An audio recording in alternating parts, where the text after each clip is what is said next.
Welcome to the Artistic Mystic Muse. I'm Nancy, your Mystical Muse. This is a collective reading for the week of May 1st through 7th, 2022. Please feel free to like, share, subscribe. Um, Links below for my oracle decks, my website if you'd like a reading or some spiritual coaching, uh, links to my gemstone jewelry that I make using frequencies. So let's get started. So the first week in May, the overlying energy is yin energy. So yin is the feminine energy. It's not gender specific, but it's coming from love again, which seems to be a theme for this month. Um, Embracing, those emotions and those things of kindness, of taking a gentle approach. And it's a 2, which talks about balance. And balance is another big theme for May. And in this reading, um, yeah, to co-create those things that bring you in more harmony, more peace, more calm, more gentleness, right? And building blocks, how you're going to build that for yourself. And it's a 28, which is a 10, which talks about new beginnings again, this new beginning of co-creating and building the life that you want, that brings you joy, peace. Coming to the edge. It's time to come to the edge and take a step. So, from the Moonology deck, we have bring love into the situation. Coming from a place of love for yourself, for the situations and people around you. Coming from love. Love doesn't mean you have to agree with everything or agree with them, but having the love and compassion and knowing that they're on their own path and they may have been placed in your path to help you develop this, right? That's important. And the bottom of the deck, it says conclusions are within reach. So if you've been challenged lately, having compassion and love for particularly things that are triggering or difficult, it's coming, right? And these remind me of the 9 of Wands in tarot, which is a talk about coming from strength and perseverance and patience. So from the Starseed deck, we have water your garden, nourishment, body care, tenderness, and rest. Taking time for self-care that will help you through the stress, through the situations. Forge, don't follow. Pave a new path. Be the leader you wish you had. And this came out in the mid-May readings about taking the lead in your own life. You don't have to lead a bunch of people. You lead by example. Deep cellular healing. It says Arcturus energy, physical and emotional healing. And that's part of this gateway or this ascension or this leveling up. Starkeeper, cosmic ancestor, seed the light by staying grounded. So grounding yourself is a way that you find stillness, calm, whether it's in prayer, meditation, getting out in nature, yoga, um, whatever that is for you that brings you into just yourself, that clears the clutter from your mind and your thoughts. Bottom of the deck, it says all paths lead home. Inner authority, intuition, turning your gaze within. So again, working on yourself, right, is a theme. So ride the wave, right? Finding the joy in the journey. It's a 14, which is converts to a 5, which is change. So as changes occur, there's a little affirmation. You're to ride it, not to be as triggered from it, to stay, I get equilibrium with this. And that's a challenge because you're going into the unknown, taking that step into the unknown. Each day is an unknown for some of us. And connecting, trusting spirit, which is a 7. There's a little bird here which talks about, like messages from the heavens. And she has a key in one hand. The key to finding that peace and calm is just to take it a day at a time. Bottom of the deck talks about intention. Setting your intentions. What is it you want to change, shift, go after, do? And it could be just having the intention of your thoughts, of staying in a positive outlook with things, right?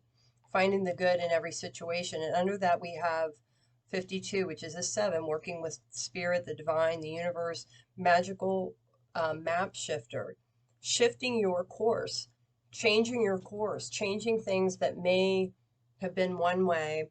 You're deciding to make a change to approach things differently.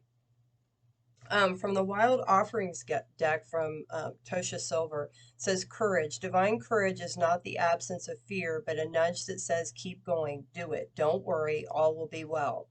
You have to get quiet enough to hear it. Dear Divine, may I feel your courage and your will. So they're encouraging you again to get quiet, to get still, right? And have the courage to take that step into the unknown or to deal with whatever comes, in the day. True love, your wholeness and safety lie within, not from a partner. But this sovereignty actually leads to the deepest intimacy for you to stop using others. Let me stand on my own feet, dear Lord, and know true love. So self-love again. We have ownership from the Power of Love deck from James Van Prague. I acknowledge it says you acknowledge your misdeeds and accomplishments alike and learn to love them all as lessons. That's what self-love is, right? Looking at those experiences that weren't pleasant, but knowing that you had to have them to get where you are now and owning that and sending love to it. You didn't know any different. Now you do. So you change, you shift in your thoughts, words, and actions of what you want to co-create. Yeah, bottom of the deck is action. You have the courage to express unique, loving colors of your soul. Stepping into stillness. My power is born in the majesty of silence. So you've got to make time each day to get quiet, to be still. That's really important. Accepting what is. I accept and embrace my inner majesty. So it is what it is. You don't have to like it, but you have to accept that it's unfolding for you in certain ways, whether you deem it good or a lesson. I don't like to use the word bad, it's a lesson. But, you have the power within you to view it in a different way, to experience it in a different way. It says flying free. I've got Mambe in, sorry about that. All plant medicine today. I unfurl my wings and fly. It's what's going to free you and not being tied to those things. So in the main part of the tarot reading, I asked what the focus or the challenge was for the collective this week. And you have the High Priestess. And this is tapping into that inner knowing, that inner wisdom, that knowledge of the High Priestess that you have within you and acknowledging it. Some of you get the niggle and nudge and you ignore it. Why? Because it may be uncomfortable. The discomfort of dealing with someone that's difficult or a situation that's difficult, whether it's, in your immediate realm or even the world, the world at large is what can you contribute to assist in your own life in sending out that higher frequency, that higher vibration. Spirit's advice is justice, finding what is right for you, finding balance again. Balance is the theme here, I think, is what that is. And when you release things, when you're weighed down by overthinking or things of the past or trauma or whatever that is for you, the scale is not balanced. And so they're asking you to love yourself, acknowledge it, knowing it was a lesson, and release it so you come more into balance, into alignment. And that helps you with the riding the wave, going with the flow of things, right? And then the other part of this is the Prince of Swords, Spirit's advice, is that you lead forward, you go forward.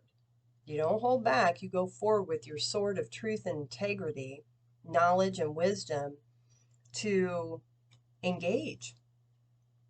If you follow Spirit's advice, the outcome is the Hierophant, meaning you becoming, again, more in alignment with your soul, your higher self, the divine, God, the universe, and that they're the keys to unlocking, we got St. Peter's keys here, they're the keys to unlocking your personal growth, your abundance, the blessings that are to come forward. And it also creates a shift in what I would say is your spirituality, how you're looking at life, how you look at yourself, your connection to everything, including the universe, God, the higher realms, you will become balanced. This is temperance, right? This is Archangel Michael coming into balance and standing in your truth, your power. The King of Wands is all about taking action, but only on those things that are in alignment with you, or that, your alignment is like when you're in the flow, you use your gifts, or you go after things that are of interest for you. He doesn't just go crazy. He sits there and he gets still and he thinks about what he wants to do. And bottom of the deck is Judgment. This is rebirth, birthing a new you. And as you birth a new you, preferably it's a better version, ascending version, an more enlightenment, more awareness. You send that out, and that's an energy, it's a frequency. And that is why, there's more than one person here. We're all connected. And the more positivity, the more kindness, the more love and compassion we put out, the more that extends further out.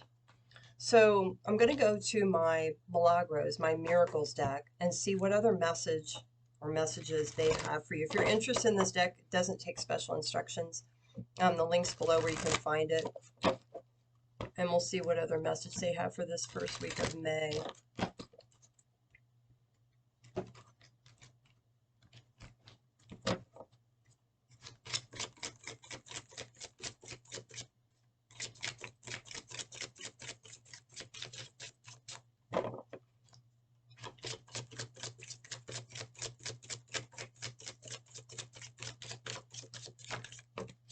Okay. Yeah, heart healing or heartbreak, healing heartbreak.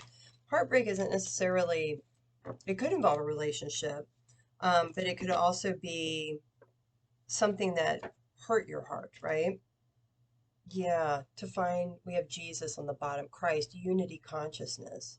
When we heal ourselves, we help heal others and help heal the planet.